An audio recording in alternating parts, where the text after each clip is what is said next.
Zone rouge, zone verte, zone bleue, c'est le thème aujourd'hui, issu de Le cerveau qui dit oui, du docteur Daniel Siegel et Tina Payne-Bryson.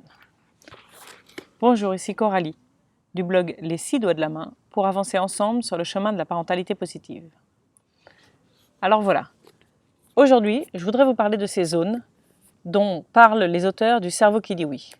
Ces auteurs-là, vous les connaissez peut-être déjà, ce sont ceux qui ont écrit Le cerveau de votre enfant et La discipline sans drame, deux livres qui m'avaient déjà inspiré. Je suis en ce moment en train de lire celui-ci, le troisième, Le cerveau qui dit oui. Alors déjà, qu'est-ce que le cerveau qui dit oui? Eh bien, selon les auteurs, le cerveau qui dit oui, c'est une disposition de neurones qui permet d'aborder le monde avec résilience, avec empathie, avec ouverture d'esprit. Ok, super, mais comment est-ce qu'on fait ça? Comment est-ce qu'on atteint cette disposition de neurones? Vous savez déjà que la façon dont on éduque nos enfants a énormément d'impact sur la façon dont leur cerveau se développe. Leur entourage, nos réactions, l'empathie, la bienveillance évidemment, va faire que leur cerveau va se développer d'une façon ou d'une autre. Alors ce cerveau qui dit oui, qu'est-ce que ça signifie? Comment aider à le développer? Eh bien, selon les auteurs, il se fonde sur 4 compétences clés qui sont l'introspection, l'équilibre, la résilience, l'empathie. Si vous avez lu les livres précédents de ces auteurs, vous reconnaissez ce dessin avec la maison dans le cerveau, n'est-ce pas? Pour connecter la partie haute et la partie basse. C'est d'ailleurs le docteur Daniel Siegel qui a créé cette image du cerveau dans la paume de la main, que vous connaissez sûrement. Alors, quand nos enfants sont complètement déconnectés, comme ça nous arrive à nous aussi d'ailleurs, il y a 2 possibilités, 2 réactions. Soit des réactions vers l'extérieur qui fait qu'on explose, c'est le chaos interne et externe, et ça se voit, ça fait du bruit, et c'est ce qu'on aimerait les aider à traverser de façon plus sereine.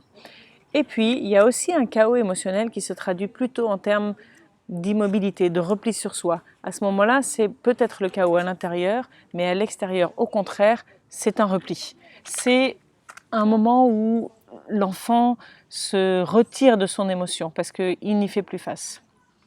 Ce que je viens de vous expliquer, ça correspond justement aux zones rouge, verte et bleue. Alors la zone verte, c'est quand on est bien, quand on est content. Enfin, pas forcément content, mais du moins suffisamment bien pour se sentir en mesure de gérer la situation.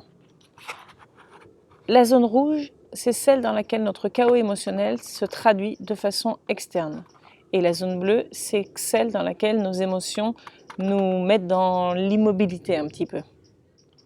Alors, l'idée pour aider nos enfants à faire face à leur chaos émotionnel, à ce chaos émotionnel que nous traversons tous, et d'ailleurs c'est vrai pour nous aussi, l'idée est double. La première, c'est comment faire pour que on puisse revenir plus rapidement dans la zone verte quand on en est sorti. D'ailleurs, à ce sujet, vous serez peut-être intéressé par ma formation sur l'accompagnement des émotions sur le blog. Je vous mettrai le lien juste en dessous. La deuxième idée, c'est comment agrandir la fenêtre de tolérance. La fenêtre de tolérance, c'est donc, selon les auteurs, cette zone verte, celle dans laquelle nous sommes tolérants par rapport à ce qui nous arrive, par rapport à nos émotions, nos sentiments, et que nous arrivons encore à prendre nos décisions, à considérer la situation, etc. On n'est pas complètement déconnecté. Donc si nous arrivons à mettre en place des choses qui nous permettent d'agrandir cette zone de tolérance, de développer les circuits neuronaux qui nous permettront de mieux faire face aux émotions qui nous arrivent, nous agrandissons la fenêtre de tolérance. Ainsi, même si on n'est pas complètement content et qu'on commence à avancer vers la zone rouge, si la limite est plus haute, on aura plus de temps avant d'y arriver. Et donc, on aura beaucoup plus de situations dans lesquelles on réussira à maintenir le cap. Alors, comment faire ça?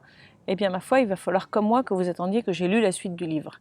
Cependant, c'est déjà intéressant, je trouve, d'avoir cette image en tête de ces zones qui nous permettent de nous rendre compte un peu de où on se situe. On peut avoir cette image que lorsqu'on sent qu'on est en train de monter dans les tours, déjà nous en tant que parents, on peut se dire j'approche de la zone rouge et mettre tout de suite en place des choses qui nous permettent d'essayer de rester dans cette zone verte.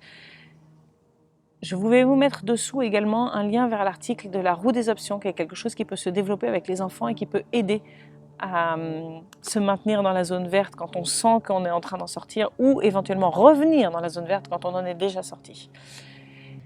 Et puis, si vous ne voulez pas rater les prochaines vidéos au sujet du cerveau qui dit oui, n'hésitez pas à vous abonner. À bientôt!